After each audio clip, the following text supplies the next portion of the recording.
Hello, everyone. Welcome to our podcast today. This is Coach Eric Johnson, the brand. And this is Coach Aaron Thigpen, the source. How Aaron, you doing, EJ? I'm doing good, my man. What's going on with you today? Oh, not much. The rain. It's that time of year.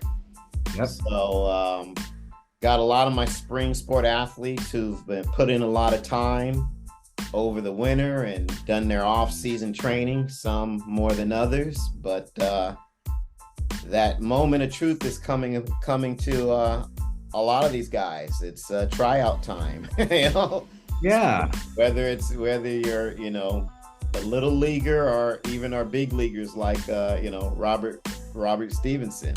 Yeah. They're all headed to that moment of truth. So yeah, the tryouts. anytime. And speaking of tryouts, Aaron, we got a seminar on February the 25th at 10 a.m. at Game Speed, and it's talking about navigating travel ball, and it's a great topic, and it's a question and answer period that we're going to have during that Saturday at 10 a.m. And I think it's a good resource for the parents and the players. So that kind of ties into what we're talking about today, because it is navigating a little bit, navigating tryouts, navigating travel ball. So we got that coming up, Aaron, on February 25th. Look forward to that. Yeah, it's going to be good, guys. You should definitely join us. Limited seating, but we want you to come. Okay. Cool. So, we're just going to riff on this today, just kind of go a little bit everywhere, I would think. But, do you want to start or I'll start? Yeah, I do want to start because, I always like to, I heard this about, I think you and I got a text about 10 days ago from one of our athletes, and they were talking about tryouts and a young player, and he did very well. And do we play him up? Do we play his athlete up a little bit and play ahead of the game a little bit, or do we let him have some success? It's his first year of kid pitch and stuff like that. So that's, I'm going to start off on the young kids, move all the way up through, basically professional baseball. I mean, my goodness, you got Robert Stevenson in there working his butt off every day in your gym. He's like 5-6 days a week, man. He is grinding hard. So tryouts are important because I think understanding just the mindset of going out there as an athlete, whether you're a young kid that's 8 or 9 or you're a professional athlete, it's all the same. There's nerves, I think. And I think nerves are good. It lets you know that you're aware of what's happening, and it puts the body in a different place mentally and physically a little bit. And I think understanding nerves, it's all right to have nerves. It's all right to feel that uneasiness or that awkwardness a little bit. There's nothing wrong with that. That just tells your body and yourself that, hey, yeah, this is important and I'm ready for this. And I think that's important because some people think, it's not being scared. It's actually butterflies. I think that's a better word, Aaron. Butterflies are good for us. That just makes us, as they say these days, woke. You're awake, woke. You know what I'm saying, man? I think that's good, man. It shows that you care. That's what I'm saying. It shows that you care. So nerves, how do you deal with nerves or the butterflies? I think it's a good thing that, you're feeling that little tension in your body. Right. No, I would agree, Mr. Good Cop. Now I'm gonna be bad cop. You're less likely to have. You're gonna probably have less nerves if you're prepared. So now this is where I get to wag my finger at those who haven't done the work. Okay, if you do the work, if you get out there and you've done all of your off-season training and you've worked on maybe your new pitches or worked on your swing on the off-season, gotten your body in shape, you're probably going to have less nerves. And so my thing is, preparation is the key to your tryouts because you're trying to put your best foot forward. Now for, you new kids, yeah, you're traveling into the unknown. The coaches don't know you, the other players don't know you, and you're kind of establishing your athletic character, who you are, your athletic identity.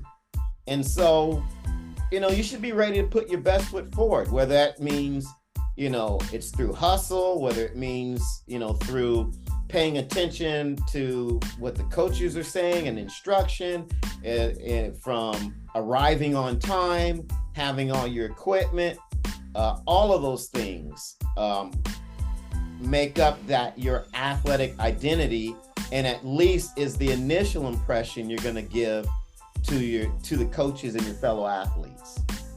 So okay, so you played that bad cop on it. I like that though, because you're right. If you're prepared, then you're less nervous. You're right, or you have less butterflies. That's right.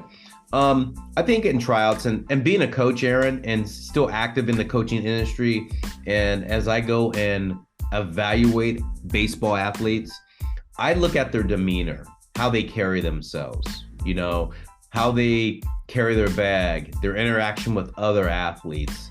Do they walk around with that aura about themselves that, hey, I'm here, I have arrived, and I feel good about it. I have the eye contact. I'm not looking down or kind of looking around. Am I engaged in the process of trying out, looking at the coach? I'm ready to go. I'm there early. I have my gear ready. It's not like, okay, what am I doing? I'm out of control. Demeanor, your character, all of that. I think that's a big thing. When I go and scout athletes and they're trying to make a team, whether I was coaching for USA Baseball or if I was just scouting for my organization, EJ Sports, I look at everything. Like, how's that guy wearing his uniform? How does he look at other people? What is his engagement in what we're trying to do at the start? That's even before we even done any action. Right. And you know what? Now that I'm listening to you make that point, I think one of the things that might be often overlooked, because we are, and even me, my last statement was more about the physical, right, in a sense, preparing physically, preparing, technically, tactically. But I think, from listening to your last comment, that there's a social aspect that you have to be ready for. And like you said, that, again, that kind of goes into what I talked about athletic identity, but it's about how are you going to interact with those around you? What's your demeanor going to be? What spirit are you going to bring to the team? And I think, as a coach, you pick up on those things. Hey, is this kid going to be a poison pill because he's got a bad attitude? Or is this kid, even though he's not the most talented, is this kid going to be a leader? And those, I think, do factor in on, hey, am I going to put this kid on the roster? And if you're a bubble kid, it's probably going to come down to your athletic character more so than anything else, not your athletic ability. If we're talking about the last one or two roster spots or whatever, and most things are fairly even, it's probably going to be, people are generally gravitate to those who they want to work with, Right. And it's going to be, do I want to work with this kid or do I want to work with this kid? And so I think establishing that persona is important as well. Now, the second thing that kind of provoked some thought was actually basically what you were talking about is being organized. And we talk to athletes about that all the time. And it may not be that simple up front because you may not know your practice schedule and those sorts of things, but you do want to start to anticipate, hey, how am I going to organize my life once baseball or once the season takes off? Practices are generally during this time. How am I going to get my studies in? How am I going to get my training in? How am I going to get my other responsibilities, done once the season starts? So this way, if you're at least thinking about that, you can now, hey, maybe I need to change my tutoring time, or, now I may need to do, again, my workout in the morning versus, and so I think you want to start to strategize a little bit and anticipate moving your schedule around and maybe starting to get those things in place early versus later. And to key off that point, Aaron, is it's really a shift in your schedule because when you're training for the sport and getting ready for tryouts, sometimes it's not an everyday thing. You get in the high school tryouts, bud, and you know this. It's 5 days, 6 days a week. And that's different for a lot of athletes we train because, we have a handful of athletes that come into the gym 5 days a week, 4 days a week. But, it may be over an 8-week period only. We're talking now, these athletes that are going into the spring sport are going at it for February, March, April, part of May, half of May, or maybe to the end of May. That's 4 months where, you're grinding 5 days, 6 days a week, sometimes 6 days. And you really have to be on top of organization, And I think and I'm going to go off a little bit here on a tangent, as you make your team, the coach looks at that for that year. So the upcoming year, that could play a role in if you're going to be on the team the following year. You see, I'm always thinking ahead. That's what I'm thinking about. But that's off on another tangent. We could talk about that on another podcast. But being organized, like you said, I think is key. Here's something that you said to me, and when you were making your point before, I call it coachability. Yeah. Does this guy listen? Here, coachability, I look at it this way, Aaron, and you and I talk about this in the gym all the time. You tell an athlete something, and they do it the way you want them to. Then you tell another athlete something, the same thing, and they give you, yeah, coach, coach. And then come back 5 minutes later, what'd you say? Or how did I do that? And you just, I've seen demonstrate it to athletes. And like, I want you to do this many times and then run a sprint, whatever. And then you come back, what do I do? Are you really listening? Coachability is the ability to not hear, but to listen and follow through. And that's part of tryouts, man. I mean, if I'm a coach and I tell players something, and I have a guy work out with me sometimes periodically on our teams, and I test them. I go, okay, I need you to do this. And then they come back to me and what'd you say? Is that player really listening? So for you guys out in tryouts, listen to your coach and do what your coach wants you to do, because that could be part of the test. Whether it's wrong or right, that's not the issue. They want to make sure you're listening to what they're saying, and can you follow instructions, and are you coachable? The ability to be coachable. Yeah, well, you hear me say it all the time. Coaching is a transfer of information. And if you're not listening, you're not getting information, you're not getting better. So it's the number one key. That's the conduit to how to get better. And that's, it's a mental thing, not a physical thing. Go ahead, Aaron. Oh, well, just one of the things I was going to mention had to do more with a lot of my high school guys. Okay. And I see this all the time. Inevitably, I have one or two guys, or I hear a story of a couple of guys getting hurt. And that's in the weight room, guys. In the weight room. You go in there and coaches want you to max lift. Okay. I'm not a big fan of that, especially for you guys who haven't been doing much. More guys get hurt. They hurt their shoulder, they hurt their knees, they hurt their back trying to max lift. I know there's coaches out there probably listening to this like, oh, you shouldn't be telling us this. But you know what? It's not worth it. It's not worth it. What is a max lift going to tell you at the beginning of a baseball season where you're probably not going to do much lifting during the season anyway? Right. So I would be careful on that. Same thing with sprints. Guys go out there and they're not ready to sprint at full speed, and then they pull their hamstring. So you guys, you have to listen to your body. You have to understand where you are, where you are in your preparation, and make sound choices on what activities you're really going to participate in. Because you're not going to make the team if you're sitting on the bench with the pulled hamstring. No way. For the week of tryouts, your chances are going to be a lot slimmer. Or, now you've got to nurse a shoulder injury for the next 3 weeks, as the season starts.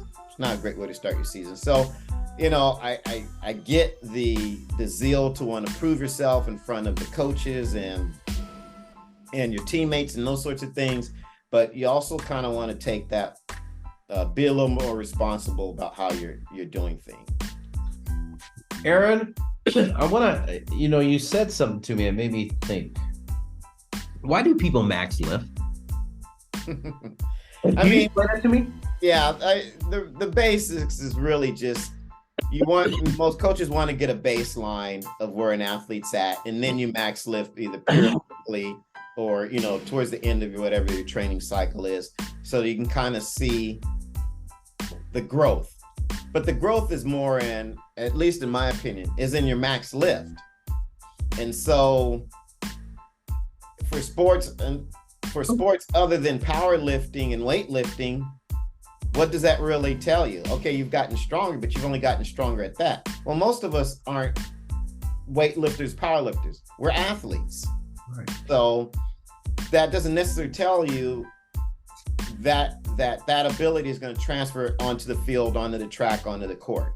So I think it's high risk, low reward, in my opinion. If you're doing a progressively loaded or progressively based program where you're adding loads and those athletes are handling loads, well, that probably should tell you that your athletes are getting better. They're getting stronger. So to now then throw in, hey, we're going to do a max. Well, I don't really think it provides as much value as I think everyone does. I think it's more based on tradition and ego. Guys want, and again, it's great to be able to see what your max is, but at the risk of what? At the risk of hurting your back, at the risk of hurting your knee, at the risk of hurting your shoulder, especially with these Olympic lifts. You got to be careful. So, and thinking of that training situation scenario, when you're doing these lifts, aren't you supposed to be doing them at 65%, 75% load? Yeah, it just depends on what the training protocols are, where you're trying to get.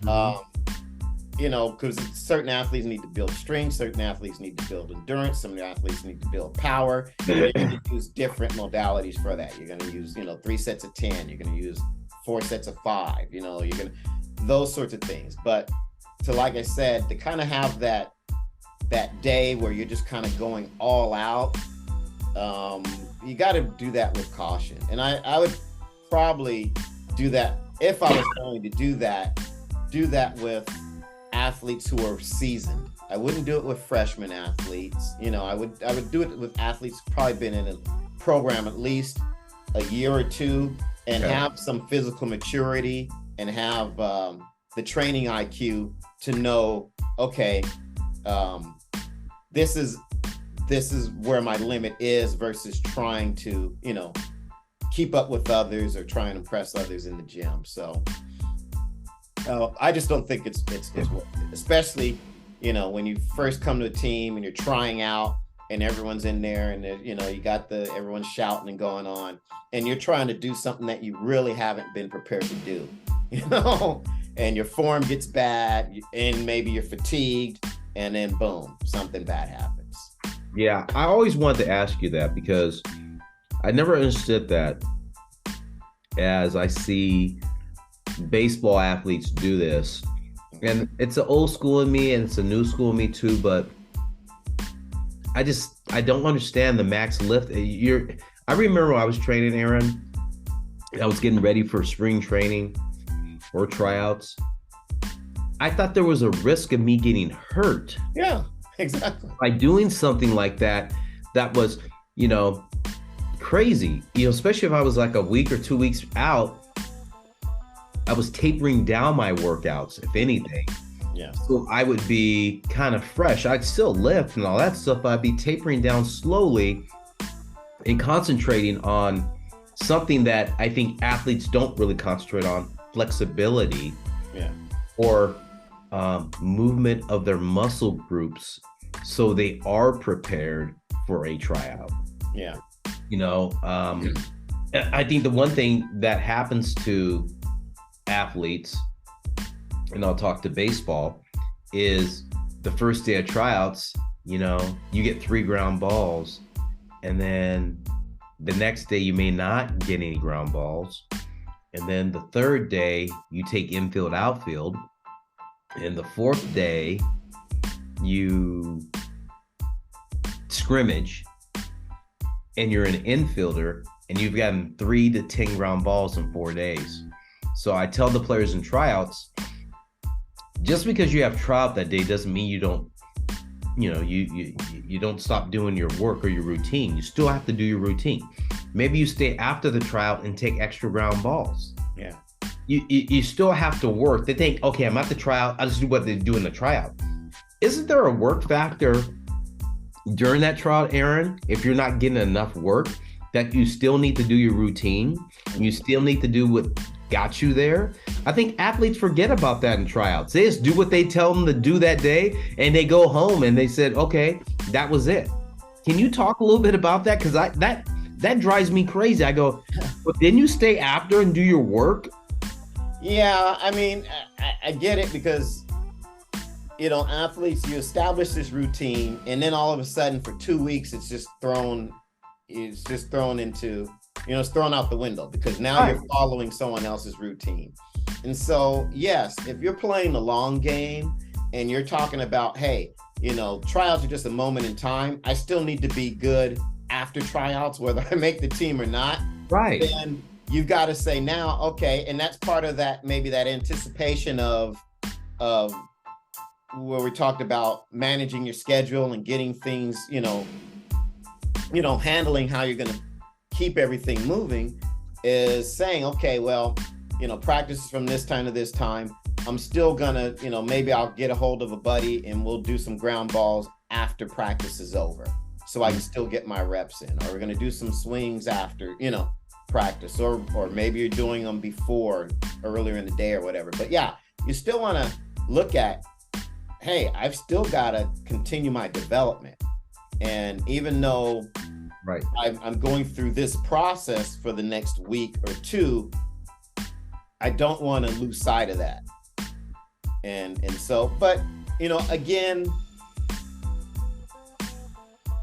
you got to kind of look at the whole thing globally in terms of, am I getting beat up in practice?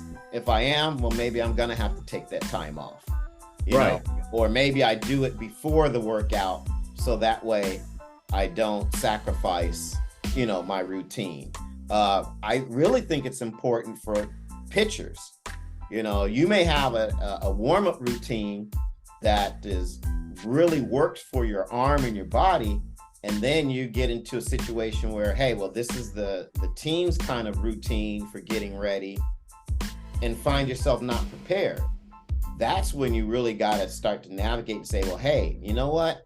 That really didn't prepare me the other day. I need to do this and this. So now you maybe try and find that time to maybe do a pre-warm-up where you're getting some of those movements in, getting some of those exercises in that make sure that your arm is working correctly before you go and throw. So you may do your pre-warm-up routine, go through the, and maybe it's lightly or whatever, based on the load of what the schools is. And then you go into the schools and then you go into throw. But you don't want to go and, once you find out that if that warm-up routine doesn't work for you, you obviously, in most cases, you can't scrap it. You still have to do it. But now you got to say, okay, what other things do I need to do so that my arm is ready so I don't hurt myself? Because what are you trying to do? In most cases, probably in tryouts, especially if you're new, you're going out there trying to go all out and throw hard. Right. And so you got to make sure that you're ready. And it's the same thing, I guess, I would say with, track and field athletes and sprinters. If anything that you've got to start to do full, 100% effort, then you've got to make sure your body's tuned up. And, a new warm up may not do that. So you've got to say, okay, you know what? That warm up didn't really work for me. How am I going to navigate this so I don't get hurt? Because hurt athletes don't play. You said it. Hurt athletes don't play. I like the fact you said tune up the body. I hear this all the time, Aaron. Only got three ground balls. Only got 5 cuts. That's not fair. And I go, well, did you do anything before you got those? Because, hey, I think tryouts are like a game, Aaron. It's a test. And you only get 3 cuts. That's like a game. I got to at bat. You got 3 cuts to show what you can do. Right. And I think that's part of the test. I think athletes don't really think about in the tryout thing. Tryouts are a test. Mm-hmm. It's not about, well, I didn't get a whole bunch of repetitions. It's not fair. The game, you don't like, hey, can I get another pitch? Can I get, hey, I struck out, but can I get a 4th pitch to see if I can hit? Yeah. It doesn't work that way, unfortunately. Right. So I think these tryouts, athletes need to understand. And I think you said it earlier. Preparation is the key to all of this. And that's what gets you to where you need to be in that moment of time where when that coach makes a decision, and a coach knows if an athlete's prepared. It's not about, hey, and here's the other side of it. I've heard this too. Well, I hit 3 line drives and I fielded every ground ball perfect, but I'm not starting, or I got cut. And I'm like, well, what happened in between all that? Mm-hmm. And that may go back to, your demeanor, coachability. Who were you facing when you got those 3 line drives? Was the guy throwing hard, hopping it up there? I mean, all of that stuff. Yeah. So, the key you said is preparation, Aaron. I believe that 100%. Yeah. No, my thing is, in parting, I would just say, don't get overwhelmed by the process. If you're a newbie, eyes open, ears open, mouth shut, and be prepared. Come prepared. For a lot of new young freshmen, they're not used to, kind of being organized in terms of having all of their gear, ready, having their water or whatever else they need to have, get yourself organized. Get yourself organized maybe the night before. For the upperclassmen, if you already know you're on the team, then, I'm not saying coast, but don't do something stupid. That's who you're trying to impress. Again, and those are the guys I'm talking to when I'm talking about, some of this max lift stuff, some of this, max. Okay, so you got the fastest 60, but at what extent? Tweaked your hamstring. You're already on the team, dude. Right. Be smart. Yeah. So, I would say look at the long game and maybe use that time to hone more teammate and leadership skills more than anything else. I like that. And I think that gets left on the table. I think if you're an upperclassman and you're trying to, be impressive, help that sophomore out there who's first time out there, or that freshman, and help them and be a leader. That's great points, Aaron. Great points. Be not just a benefit to the team, but, to the program. Right, right. Well, with that said, Aaron, I think that kind of wraps up what we're going to talk about today, which is tryouts, getting ready for tryouts. I'm going to hit back to a subject that's coming up at the end of this month, February the 25th, navigating your travel ball athlete. That's with Aaron Thigpen and Eric Johnson, the brand and the source, at Game Speed, 10 a.m. We are going to answer your questions, and we're going to talk about travel ball industry. So with that said, this is the brand, Coach Eric Johnson. And this is the source, Aaron Thigpen. We'll see ya.